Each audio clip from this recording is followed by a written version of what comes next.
Hi friends, welcome back to my channel Cook and Eat Bong. Janmashtami উপলক্ষে আমরা শ্রীকৃষ্ণের প্রিয় তালের বিভিন্ন রকমের রেসিপি বানিয়ে থাকি।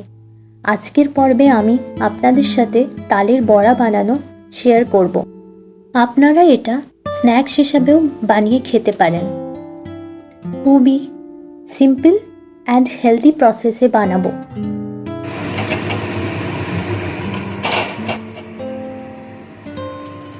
এটা খেতেও বেশ মুচমুচে হয়। আশা করি এই পদ্ধতিতে বানালে আপনাদেরও এরকমই মুচমুচে হবে।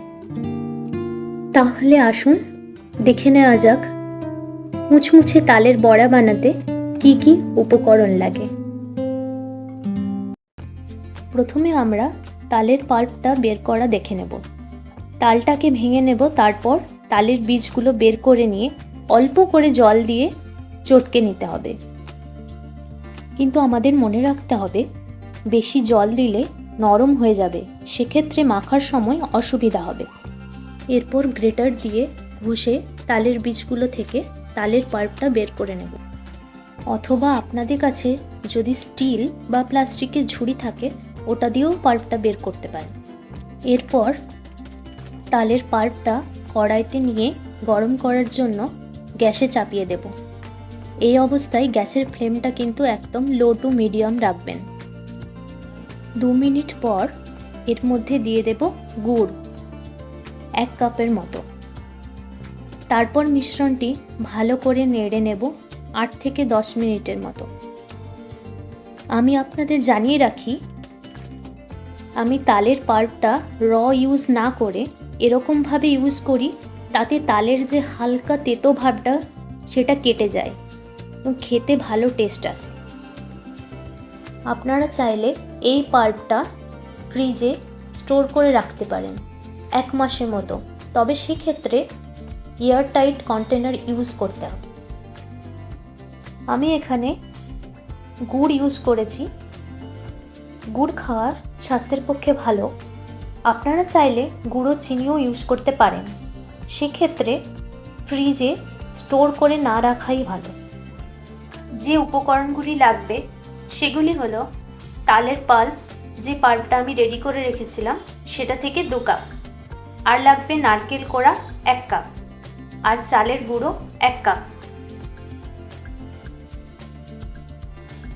প্রথমে চালের গুঁড়ো নিয়ে নেব, তারপর এর মধ্যে নারকেল কোড়াটা দেব। 1 টিস্পুনের মতন নুন দেব। মিষ্টির সাথে নুনটা দিলে স্বাদ ভালো হয়।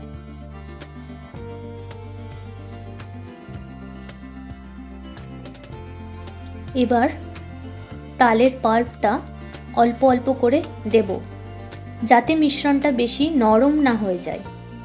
বেশি শক্ত বা বেশি নরম কোনোটাই থাকা চলবে না, ব্যাটারটা সফট হবে।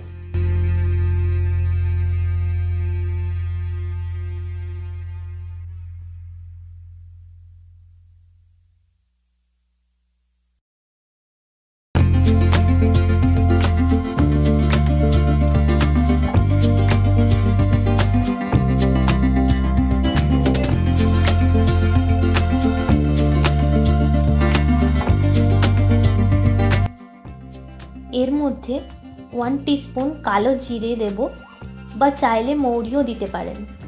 মিশ্রণটি মেখে নিয়ে ঢাকা দিয়ে 15 থেকে 20 মিনিট রেখে দেব। ভালো করে ঢাকা দিয়ে চেপে রাখতে হবে, যাতে সব উপকরণগুলো ভালো করে মিশে যায়। এরপর কড়াইয়ে তেল গরম করে এরকম ছোট্ট ছোট্ট বল বানিয়ে আস্তে আস্তে তেলের মধ্যে ছেড়ে দিচ্ছি।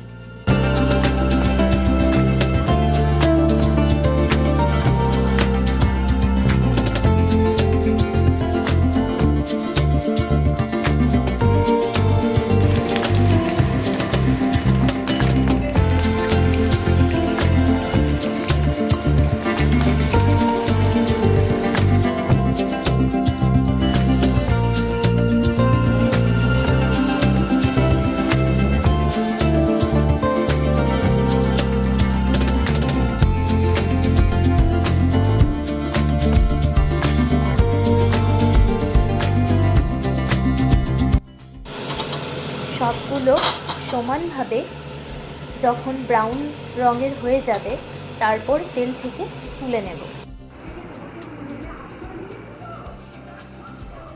তাহলে দেখলেন কত সুন্দর আর সহজভাবে তালের বড়া তৈরি হয়ে গেল।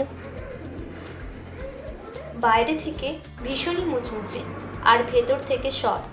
আপনারা অবশ্যই বাড়িতে এটা ট্রাই করবেন। আজকের মতো এখানে বিদায় জানিয়ে শেষ করছি। সবাই খুব ভালো থাকবেন।